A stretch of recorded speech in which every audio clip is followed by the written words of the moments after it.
Setelah menutup telepon dari Chelsea, Keenan mulai meneliti informasi tentang Elsa. Elsa berasal dari negara R dan mungkin terkait dengan presiden negara R selanjutnya. Dia memiliki hubungan keluarga dengan Chelsea, jadi Keenan ingin tahu apakah dia bisa menggunakan wanita itu sebagai celah untuk memukul keluarga William. Lagi pula, alasan keluarga William dapat melakukan begitu banyak hal di negara R adalah karena mereka sangat terlibat dalam politik negara R, dan dalam hal ini, mereka mungkin terkait dengan presiden mereka.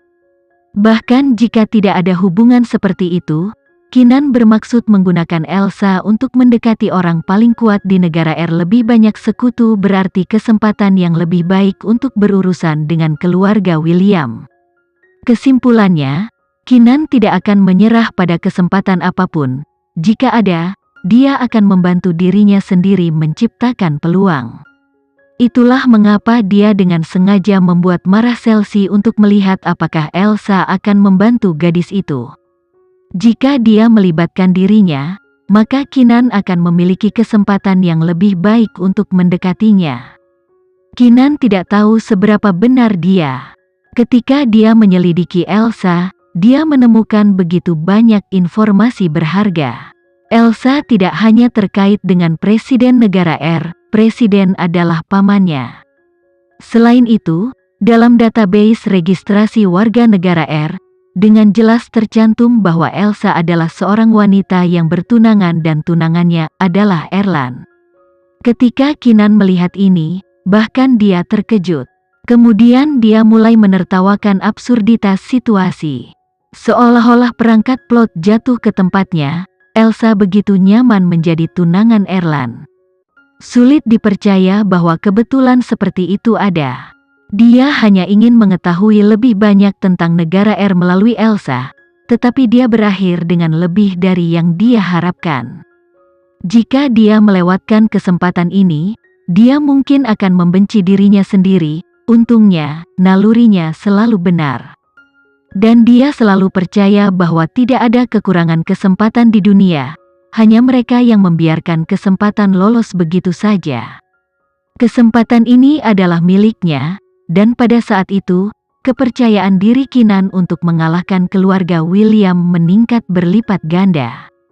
Jika Keenan bahkan tidak bisa memanfaatkan kesempatan yang begitu baik, maka dia tidak pantas untuk melampaui itu. Karena itu, sudah waktunya untuk melancarkan serangan.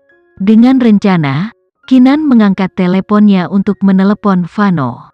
Dia tidak sabar untuk mengungkapkan semua ini kepadanya dan mendiskusikan detail rencananya. Sebelumnya, Keenan harus menghadapi dunianya sendiri. Dia tidak mau, dia juga tidak bisa, bergantung pada siapapun. Tetapi segalanya berbeda sekarang, dia setidaknya memiliki Vano untuk membantunya. Dia adalah seseorang yang mengenalnya dengan baik dan dapat bekerja sama dengan baik dengannya. Panggilan diangkat setelah 2 dering. Suara gembira Vano datang dari ujung sana. Ini benar-benar kebetulan karena aku baru saja akan meneleponmu. Untuk beberapa alasan, Keenan merasa senang mendengarnya. Mungkin orang-orang hebat berpikiran sama. Apa yang kamu lakukan saat ini? Keenan bertanya sambil tersenyum. Tidak ada yang serius, akan bertemu seseorang yang sangat penting, jawab Vano dengan sedikit senyum di suaranya. Bagaimana denganmu? Apa yang kamu lakukan? Tidak ada yang penting juga, tapi aku baru saja mendapatkan beberapa informasi berharga. Siapa orang penting yang kamu temui ini? Apakah aku mengganggumu? Jika kamu terlalu sibuk, aku bisa menelepon kembali nanti. Akan agak sibuk, tapi aku selalu bisa meluangkan waktu untukmu. Jadi beritahu aku apapun yang kamu inginkan, waktuku adalah milikmu, kata Vano dengan mudah. Keenan tidak ingin mengambil waktu, kita bisa membicarakan ini nanti, selesaikan pekerjaanmu dulu. Dia tahu dia memiliki tanggung jawab lebih dari sekadar memanjakannya, jadi dia tidak akan menuntut agar dia memusatkan waktunya sepenuhnya padanya. Dia bukan kekasih yang posesif. Baginya, suatu hubungan adalah memberi dan menerima, hanya dengan menghormati privasi dan tanggung jawab satu sama lain, hubungan itu dapat seimbang dan memiliki ruang untuk tumbuh.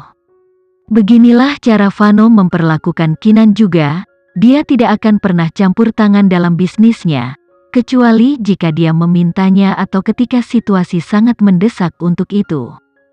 Vano tertawa. Tapi orang yang aku temui berhubungan denganmu. Apakah kamu di rumah? Kenapa kamu tidak membuka jendelamu? Mungkin ada kejutan? Kinan terkejut dan mengambil langkah antisipasi namun hati-hati menuju jendela.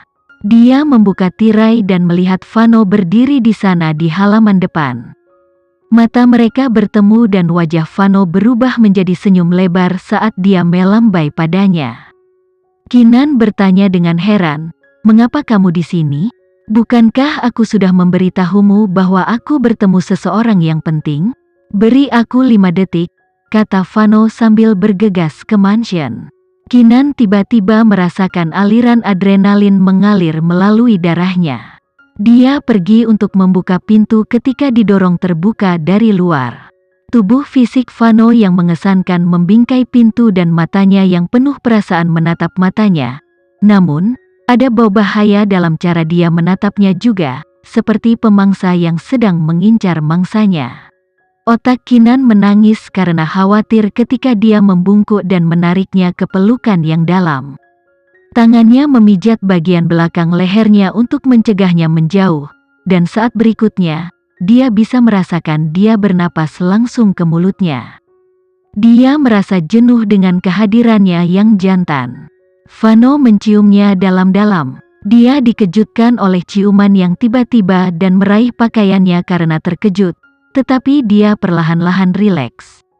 Namun, jantungnya berdegup kencang, dan otaknya berkabut seperti jendela mobil saat cuaca dingin. Vano menciumnya tanpa syarat, dan Kinan kehilangan kemampuannya untuk berpikir. Dia seperti dempul yang rela dipelukannya. Kemudian, dia bahkan mengaitkan tangannya di belakang lehernya, caranya merespons kembali padanya. Ciuman Vano semakin dalam setelah dia membalas. Mungkin seperti inilah rasanya ketika mereka mengatakan dunia berputar. Dikepung oleh suaminya, Kinan merasa pikirannya menyerah padanya. Setelah apa yang tampak seperti selamanya, pria itu akhirnya berpisah dengan enggan dan menurunkannya. Kinan masih mengatur napasnya. Mereka saling memandang dan ada komunikasi cinta dan keinginan yang mendalam di antara mereka. Bahkan, mata Vano begitu menakutkan, rasanya seperti dia akan melahapnya. Namun, dia menekannya, masih belum waktunya, dia belum secara resmi melamarnya, jadi dia akan menunggu. Namun, dia tidak bisa menahan untuk menggigit daun telinganya dan berbisik dengan jahat, "Itu hanya kesenangan yang akan kita miliki di malam pernikahan kita." Itu membuat Kinan menggigil dan dia mendorongnya menjauh dengan bingung. Dia tidak berani menatap matanya ketika dia berkata, "Mengapa kamu datang begitu tiba-tiba dan tidak memberitahuku terlebih dahulu?" Vano melihat rona merah di wajahnya dan tahu dia malu. Dia meraihnya dengan benar dan berkata sambil tersenyum, "Aku ingin membuat kejutan. Apakah kamu senang bertemu denganku?" Kinan menatapnya tetapi tidak menjawab. Kata-kata romantis tidak bisa keluar dari mulutnya semudah Vano. Biasanya, dia masih bisa mengatakan sesuatu melalui telepon, tetapi dia tidak bisa memaksa dirinya untuk melakukannya secara langsung. Vano tidak memaksanya dan melanjutkan dengan geraman rendah, "Aku senang karena ini terasa seperti reuni setelah bertahun-tahun berpisah." Dia tidak sabar untuk datang menemukannya ketika dia tahu Kinan telah mendarat. Mereka hanya saling menjauh selama seminggu, tetapi baginya, rasanya seperti 7 tahun, bukan 7 hari. Sebenarnya, Kinan juga merindukannya. "Tepat sekali kamu datang. Aku ingin mendiskusikan sesuatu denganmu," kata Kinan secara resmi. "Aku menemukan beberapa rahasia." "Rahasia apa?" Vano juga berubah serius dan bersiap untuk mendengarkan. Sekian dulu ya video kali ini. kita lanjutkan lagi videonya di lain waktu. Oh iya, bagaimana menurut kalian? Semoga bisa sedikit menghibur kalian semua. Untuk teman-teman yang baru nonton, jangan lupa subscribe ya, hehehe. Dan kalau teman-teman ada yang ingin gabung langganan, bisa langsung gabung saja untuk dapat fitur yang menarik dan sedikit membantu Mimin. Terima kasih banyak sudah menonton, sampai jumpa lagi, bye.